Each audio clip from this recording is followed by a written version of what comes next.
our distinguished panelists, His Excellency Ambassador Welili Nhlapo, President of the World Diamond Council, Avi Paz, and Shamisho Matisi of the Civil Society Coalition, all the other excellencies and special VIP guests here, all protocols observed, distinguished guests, ladies and gentlemen. I'm Mohsin Williams, the editor of The New Age, and it's my pleasure and privilege to welcome you to this business briefing. We do this briefing once again in partnership with the SABC today, and it is commonly accepted that these briefings have been a runaway success and have transformed public debate in our country. The New Age has once again bucked the trend with the announcement last month of the latest 2013 readership survey. Launched just under three years ago, the paper is rapidly making its mark in a highly competitive newspaper market in South Africa. The latest industry-wide all-media product survey shows the New Age has recorded the highest growth of 64% in readership among all daily newspapers on a year-on-year basis. The New Age is the only national daily newspaper to have shown growth over the past year with an average issue readership of 143,000. Reasons attributed for the paper's growth are our innovative provincial coverage and the introduction of new sections in line with our readers' expectations. We have set out to deliver provincial coverage like no other daily newspaper. And apart from our province-by-province daily content, we this year launched fully fledged provincial editions in the Western Cape, KwaZulu-Natal, and the Free State, while the Gauteng edition is being developed into the flagship national one. These expansion plans are premised on a philosophy that there's much to celebrate in our beautiful country and the need to give voice to people in all corners of our country.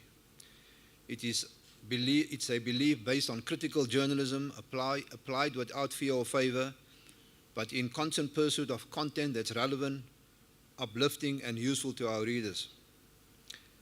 And to promote an alternative narrative of our country that highlights the challenges and the problems, but also indicate our country is not going down the tubes, but showing progress.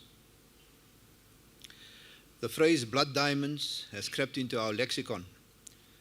As the world's diamond watchdog, otherwise known as the Kimberley Process Certification Scheme, continues its plenary session today, there is one view that sterling progress has been made in curbing the flow of blood diamonds, which fund destabilization, insurrection in many countries. A counter view is that not enough has been done to stem the flow of illicit diamonds.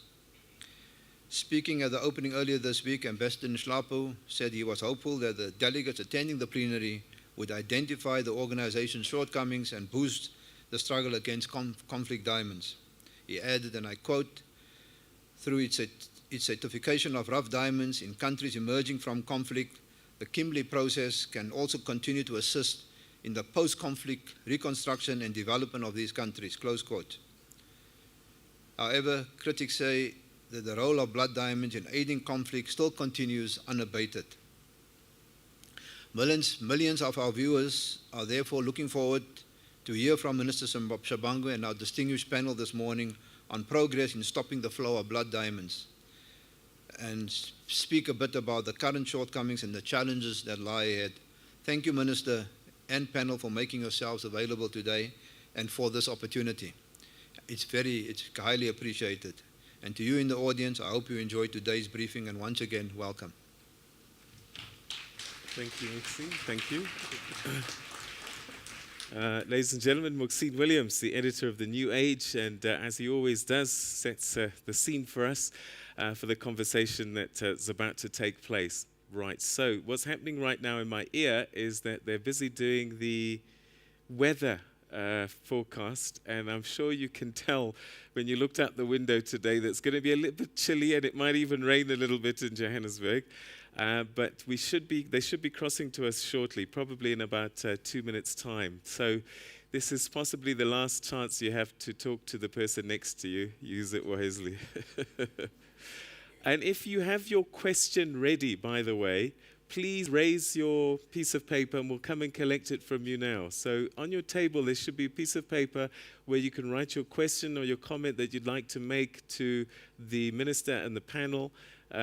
Please, let's collect those as quickly as we can. Otherwise, time does run out, and you will miss the opportunity to share your thoughts with us. And the hallmark of these programs is that we like to have open, robust conversation. I think you're all aware of what the issues and the challenges are and the successes. So please, let's leave no stone unturned. Let's have a full conversation and make sure that we put all the things on the table. And I think only that way can we come up with the solutions that we require to continue to strengthen the Kimberley process and its objectives. So, yes, let's have an open conversation during the course of the program. And I think our viewers are kind of relying on you as the people that are here and perhaps closest to the panel to be able to put forward the questions on their behalf and their concerns on their behalf as well. So if you've got your question ready, please just raise your hand and we'll come and collect it from you. We'll collect again during the course of the breaks. In a short while, I'm going to be asking Minister to join us on stage. She'll address us and share her thoughts with us as a starting point. Then we'll go to a commercial break, and then I'll call up the rest of the panelists to join us on stage, and they'll say a few opening statements, and then the conversation can begin in earnest. So once again, TNA, hashtag TNA BizBrief, or at Morning Live SABC is what's happening on Twitter. Otherwise, just check your phone and switch it off. All right, I'm just waiting to hear from our studio in Johannesburg when they're ready to cross to us, which should be shortly.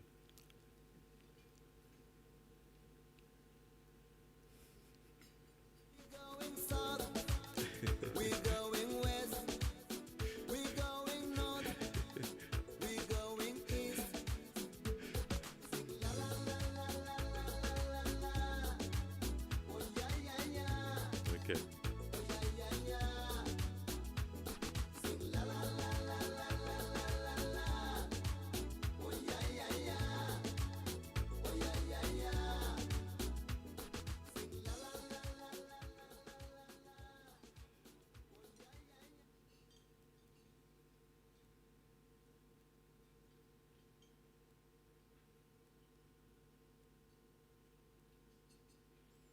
I can hear you. Can you hear me?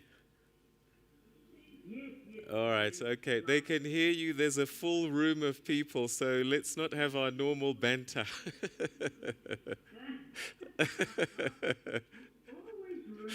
Hi, my friend. You know how these things are. You know what they say, what happens in Vegas? Yes. 30 seconds. Okay. All right. Excellent. Okay. Thanks, Leanne.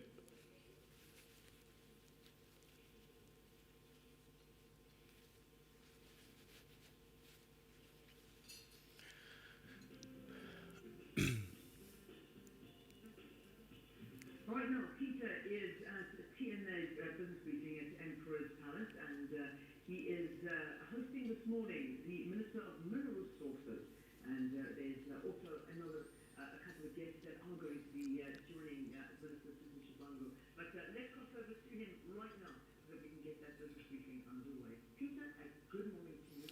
A very good morning to you, Leanne, and good morning to everybody at home, and welcome to the latest in the series of New Age Business Briefings brought to you by the SABC. And today we're talking about the Kimberley process. Now, South Africa is currently the chair of this group of people, these participants that represent 99% of the world's diamond trade. Now, some of you will be wondering, why is it called the Kimberley process? Well, in 2000, 23 people in Southern Africa sat in Kimberley, and they thought we need to do something about the flow of conflict diamonds, or blood diamonds as also sometimes known. And that began a journey to which is now known as the Kimberley Process Certification Scheme. And this was aimed at stemming the flow of these conflict diamonds. And this is the 10th year in this operation. South Africa is the chair, so Ambassador Welile Nhlapo has opened the plenary that's been taking place during the course of this week, and it's still on here in Johannesburg. So 10 years on, 54 participants representing 81 countries around the world. The Kimberley process accounts, as I said, for approximately 99.8% of the global production of rough diamonds. So it's quite encompassing in terms of making sure that the diamonds that you see and enjoy and consume are clean, as it were. But how successful has it been over the 10 years? Have we done everything that we possibly can? And are there still some conflict diamonds still out there? Well, we'll be finding out that and unpacking that and seeing where to from here. Countries like Sierra Leone, DRC, Ivory Coast, and even Zimbabwe has been in the radar over the years. And we find out what is the situation now. The EU has lifted sanctions on Zimbabwe recently, but the US is holding out. And the question is why? So join us for that conversation that will be taking place shortly. But I think to set the tone for this conversation, particularly for South Africa, as we celebrate 10 years where it all began, please welcome the Minister of Mineral Resources, Susan Shabangu.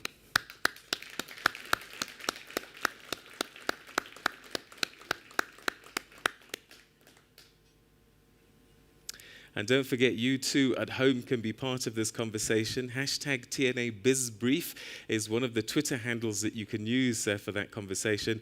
And also SABC Morning Live at SABC, we'd like to hear from you. If you know anything about the Kimberley process or would like to find out a little bit more about the Kimberley process, you can be part of that conversation. Minister, pleasure to meet you once again. Thank you.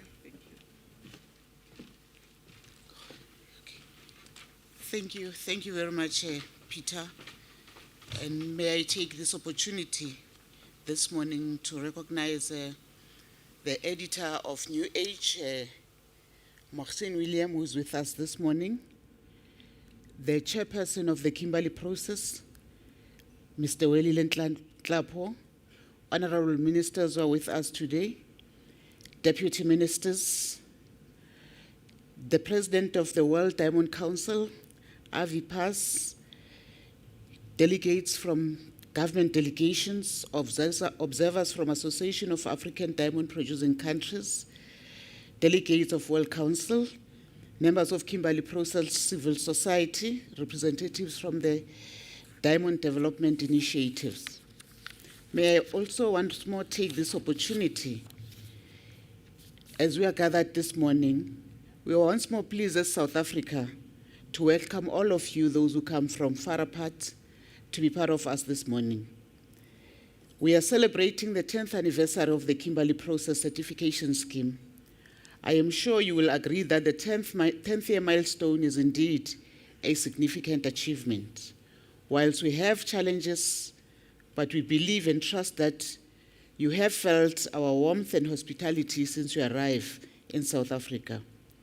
As we in South Africa celebrate 20th of freedom in 2014, we are encouraged by the strides made in our mining industry on issues of transformation, contribution to GDP and job creation.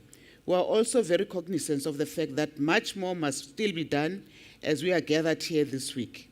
Celebrating 10 years of implementing the Kimberley Process Certification Scheme, this milestone, therefore, contributes to the strides that have made during this period of freedom.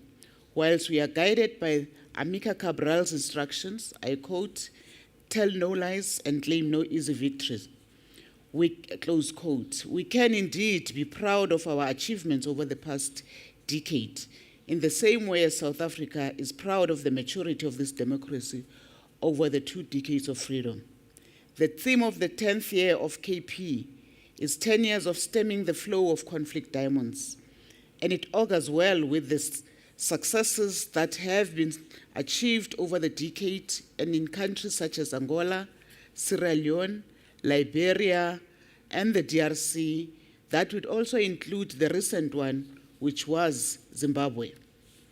This work has resulted in 99.8% of all diamonds in the value chain being free of conflict and being channeled through the KP-approved processes.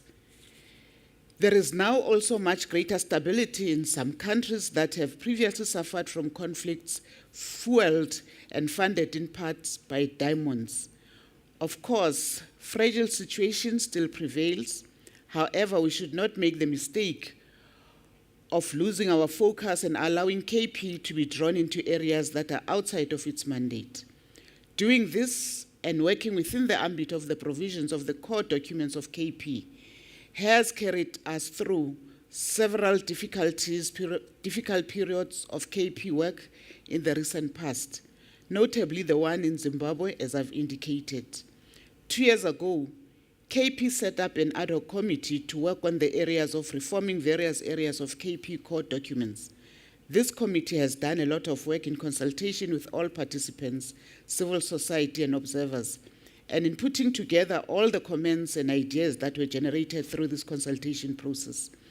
The committee and all other working groups are currently engaged in discussion on the results of this work at this meeting, and I am certain that progress in this area will be made. It is our role as chair of KP this year.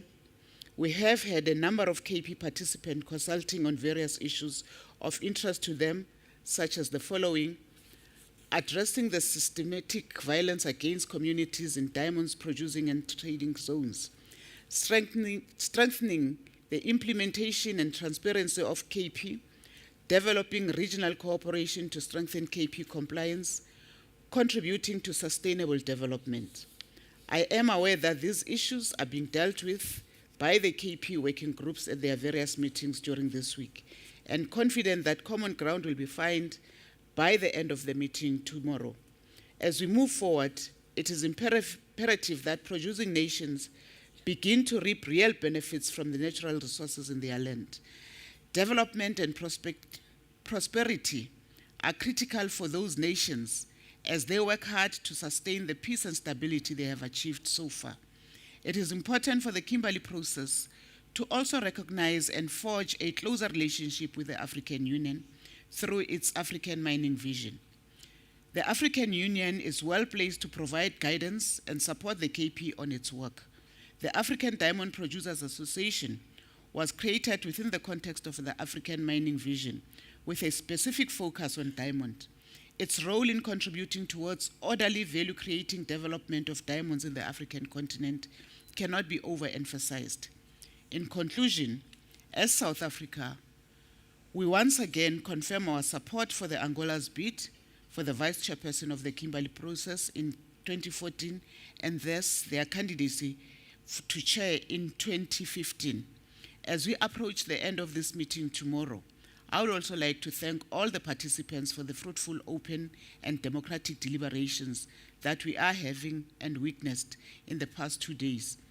And to take this opportunity also to wish the coming in chair, which is China in 2014, let me also pronounce it properly, the People's Republic of China, so that we are clear which China we're talking about. And we want to say all the best as it takes over the chair next year. Thank you. Minister, thank you very much indeed for sharing your thoughts with us. And Where do I sit? You can sit here. Yeah. Yeah. Okay. She'll be sharing her thoughts with us in conversation with you and with the audiences sitting here just north of Johannesburg as we unpack that a little bit later on. And also these chairs that are right next to me will be filled by panel members, which will be introduced to you shortly as well. But a lot to discuss. Yes, fragile situations are there, but by and large, 99% of the world's diamond trade is covered by the Kimberley process, and so perhaps major successes need to be celebrated as well. We want to hear from you. What are your thoughts on the Kimberley process? Has it worked? Is it working? What still needs to be done? All of that still to come after this break. Stay with us. Right, if I could ask our panel members to join us on stage now. If I could call upon Ambassador Welile Nhlapo, Mr. Avi Paz, and Shamiso Mtisi, if you could all come up onto the stage. Right, I'm going to move you again now. Thanks. How are you doing? I'm good. Oh, fantastic. Good to see you. Yes, in your Okay, you can sit on this chair there. Yeah, this one. Yeah.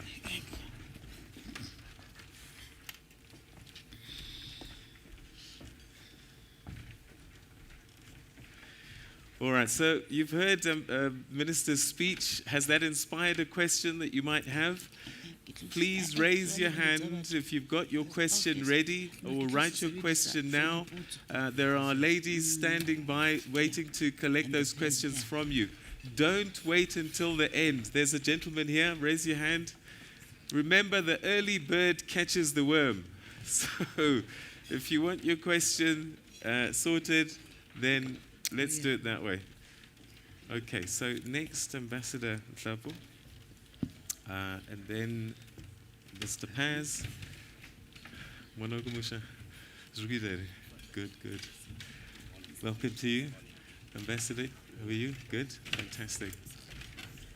All right, so what will happen, essentially, after we've come back from the break, I'm going to come back and just get your opening thoughts on Kimberley process, 10 years on, how far have we come, etc., etc., literally just to set the tone for the conversation.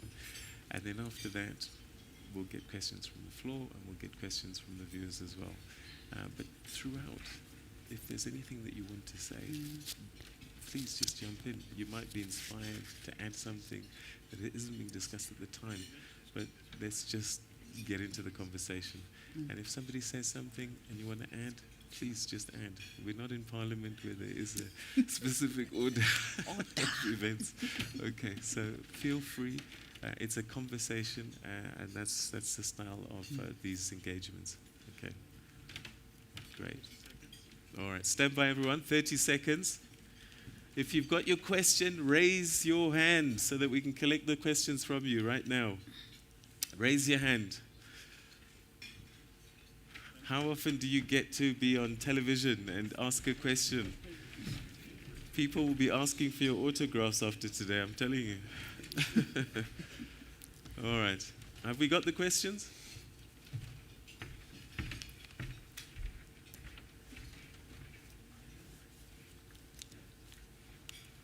Okay.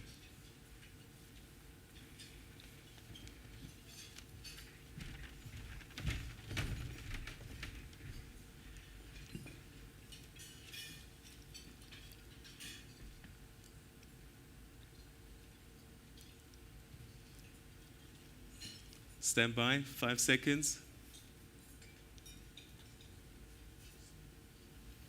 Right, a very warm welcome back. We are in the middle of this, the latest in the series of New Age Business Briefings brought to you by the SABC.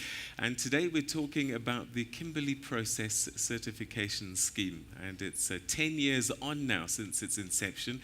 But I guess the conversation started much before that, in the year 2000 actually, in a mining town called Kimberley. Some of you at home may have heard of this place.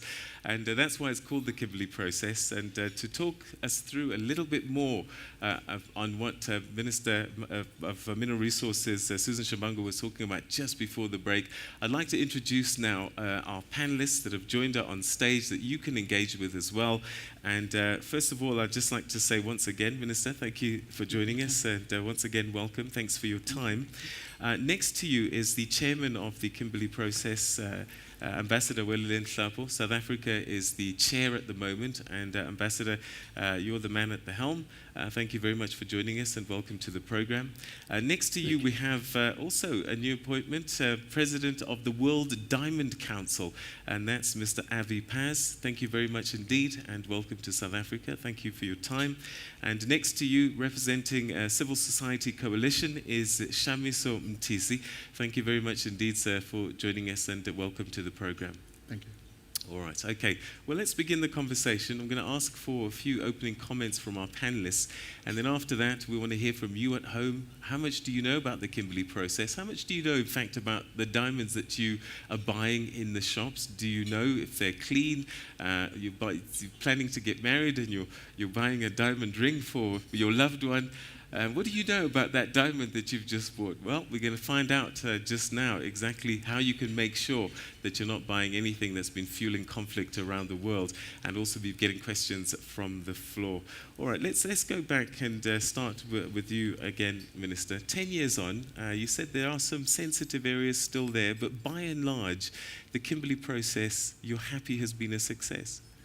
Well, Peter, I must say that I am satisfied that the objectives of the principles of Kimberley process largely have met its objectives in many countries.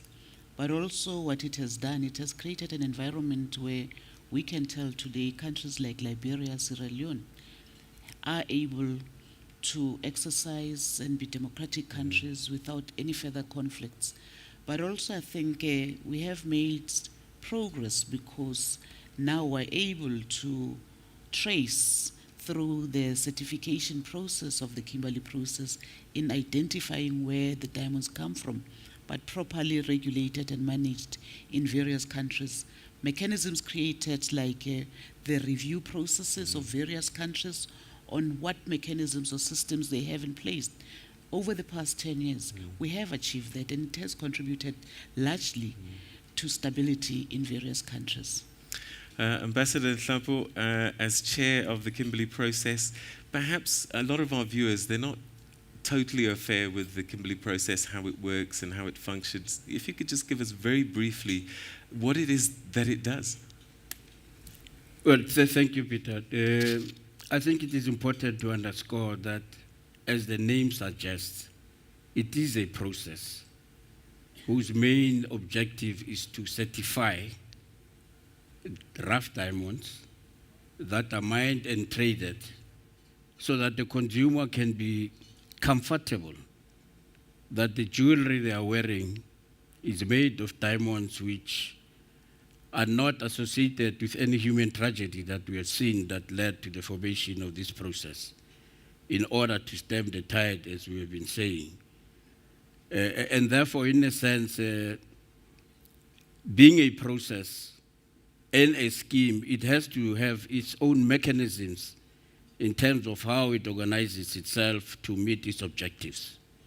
We have working groups and committees that have been established to look into various areas that affect producing countries and the industry, because essentially it's about the producing countries and the industry. That's what it is all about. Tracing the diamond from the mine, as the industry sometimes say, to the finger. To be able to satisfy through all those processes and capture all the data so that we can account for each and every diamond that is legally traded. To separate those from those that have been illicitly traded from the past, and that process continues to fuel conflicts because they fall into the hands of rebels who use criminal networks and syndicates to acquire arms to overthrow legitimate governments. So it also has a conflict prevention element in it. It's not its core function or core mandate. It's a supplementary but very critical element which has also been recognized by the United Nations. But essentially, we look at all the details, we capture the data about what is being mined where, from the members of the scheme, in terms of volume and carats and weight and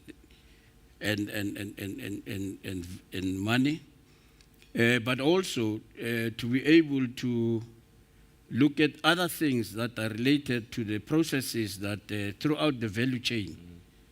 And the industry in its own way, having taken its own decisions to put in place a system of warranties, complements what is happening from the producing countries. We've got the responsibility to guarantee that the diamonds that are produced and traded from their countries are clean, that the industry receives clean diamonds. And that is why one of the fundamental principles of the Kimberley process is that countries that are part of the scheme trade only amongst themselves and with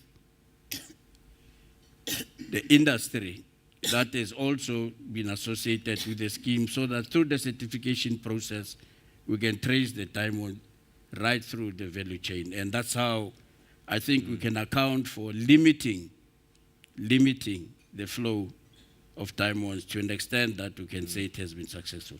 All right. Okay, thank you very much indeed for your opening thoughts there. If I could turn to you, Mr. Paz, the World Diamond Council, what does it do? And I guess, you know, for centuries, people have been selling diamonds, and they will do so and continue to do so.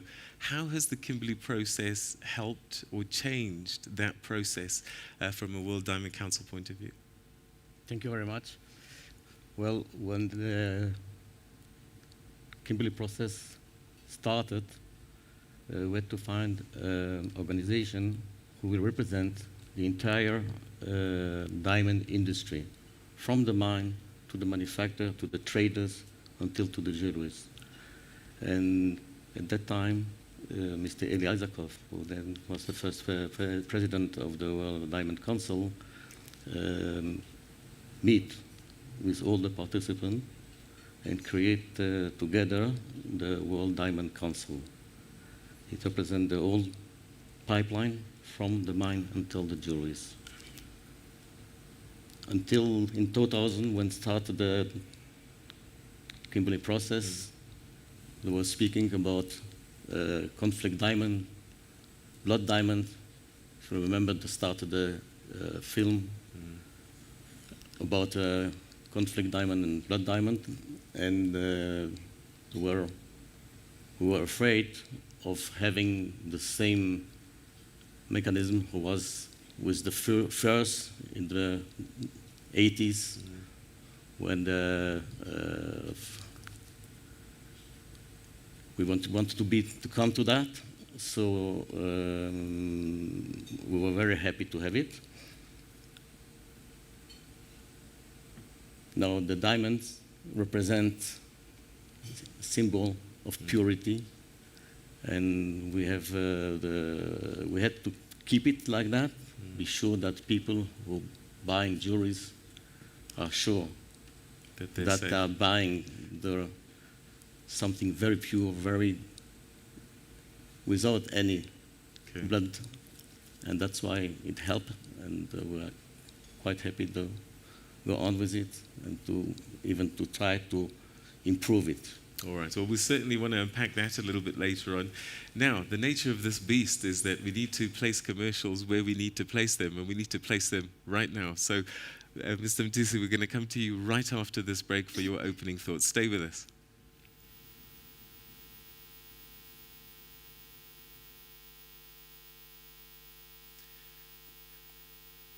Okay, so now, last topic, not last, sort of second last, I think, opportunity to get your questions in. Perhaps you've heard some things that have inspired a question. Please get your questions to us. Raise your hand. We'll collect those questions from you. And if I could get the first batch of questions up through to me, I'd appreciate that as well. And then we'll start going straight through to you, because I'd like you to be very much a part of this conversation. Once I get going, I can speak forever, and I'm trying to control myself. So, okay, let's get those questions in. Raise your hand so that the ladies can find you. If you've got a question, raise your hand. Thank you.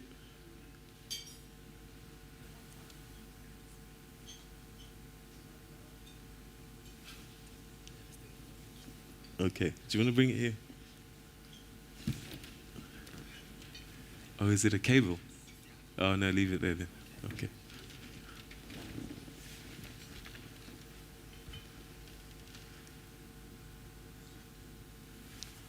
Herman. Do you want to get those questions for me? Thanks.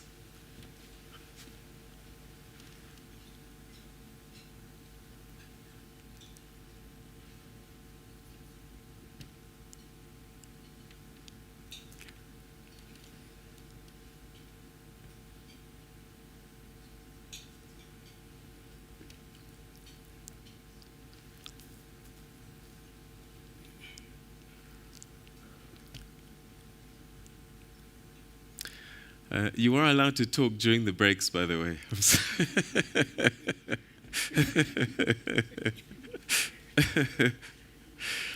I'm feeling quite bad. I've got you trained so well now.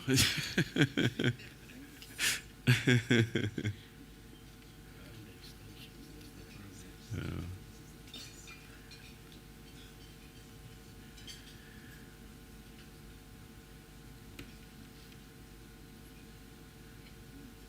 Okay, we've got so many people that come from far and wide, so bienvenue à toutes et à tous. Bem-vindo. Mauia, Zikomo Kwambiri. Ah, okay, great, thanks.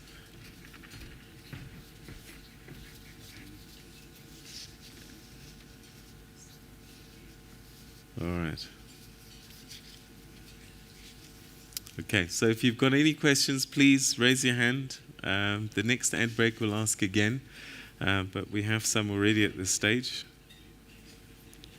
And also don't forget, hashtag TNA BizBrief.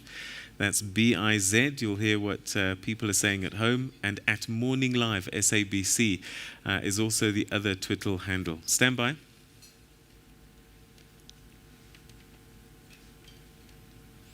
Right, welcome back. We are in the middle of our conversation now with the panel that's joined the Minister of Mineral Resources, Minister Susan Shabangu. And we've heard from two of the other panel members, Ambassador Welile Nhlapo, who's the chairman of the Kimberley process, as well as Mr. Avi Paz, who's the president of the World Diamond Council.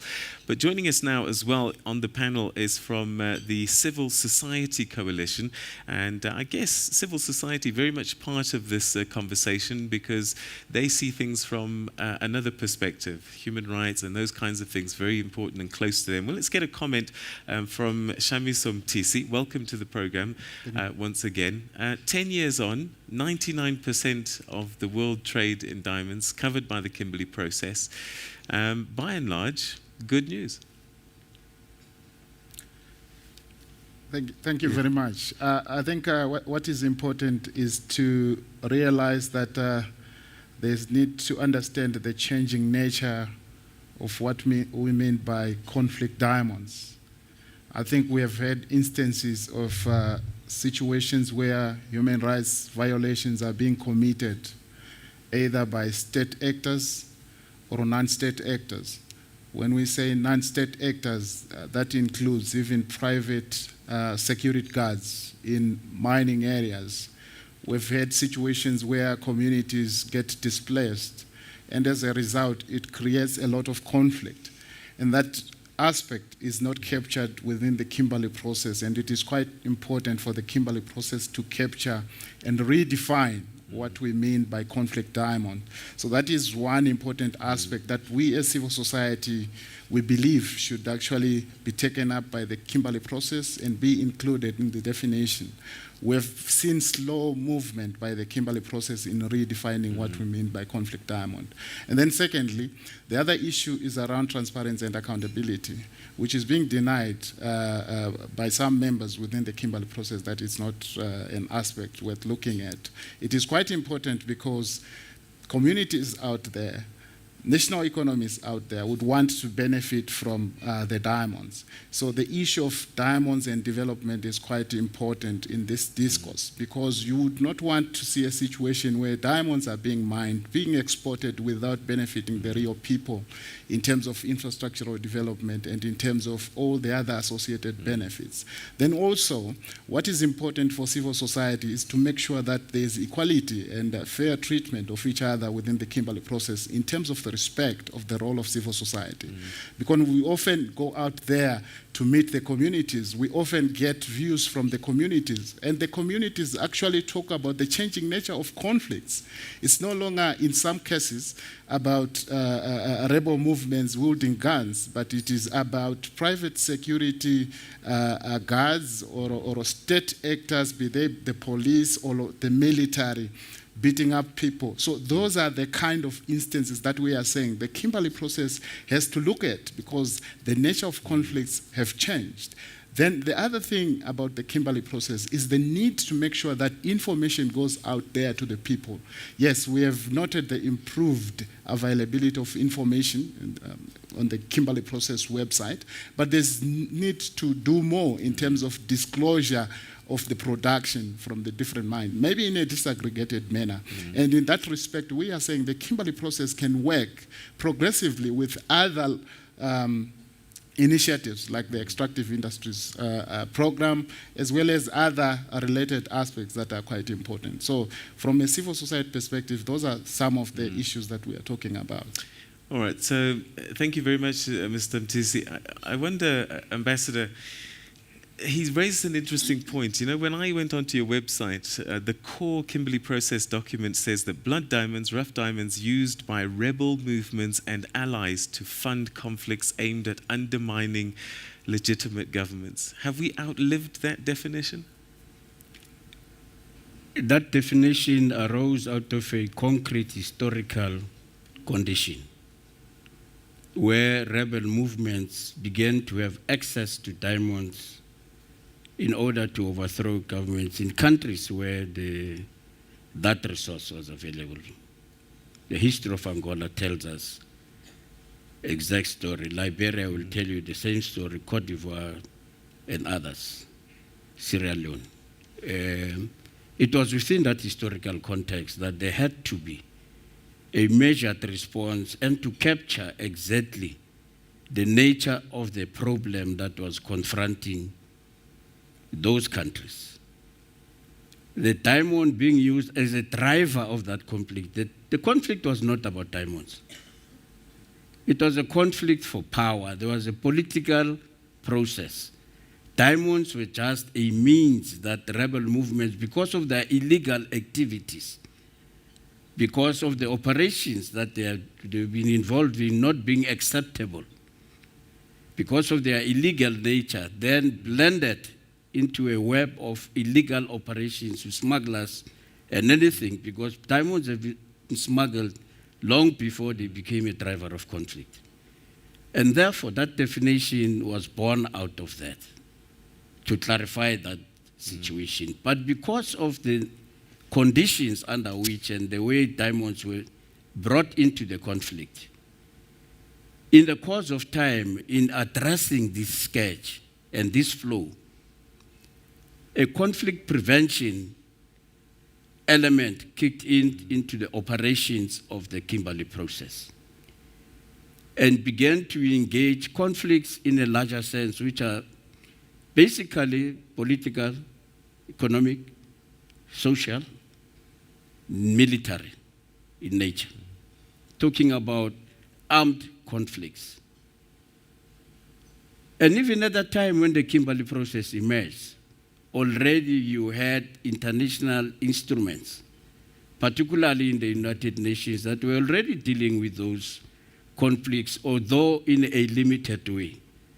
Where civil society even came in at the time was to raise the alarm about the use of diamonds in fueling these conflicts and the slow response from those organizations that had the mandate and the resources to do so, like the United Nations and its organs. That was their first that thing. Even the film on blood diamonds, the essence of it was to draw attention to the indifference and the limited response to a growing calamity from the organizations that have got the mandate to maintain peace and security. I think we need to separate these things. We do recognize the social function of the civil society. But civil society is abroad. That's why they call themselves a coalition. Some of them have got political objectives. I don't know why they don't become political parties so that it becomes clear what they are all about. So all these issues are brought together, but it's understandable because what we are dealing with is a context in which we are trying to manage the flow of these diamonds, to stem them so that they don't land into wrong hands. Okay. And of course, all those issues of governance and all those things, because that is the context. So we deal with them with that clear understanding that is the context and that we've got a limited space in which you can make a contribution, and we do exactly what you can do best within that space, without broadening and entering into the sphere of others who have got the legal mandate and the resources to respond to these issues. All right. We Minister, are just a scheme. Okay. not an organization. Minister, let me turn to you. I mean, on the back of that, it is a scheme, it's not an organization, and a lot of reliance is placed on each country to adhere to minimum standards. Now, again, that definition talks about undermining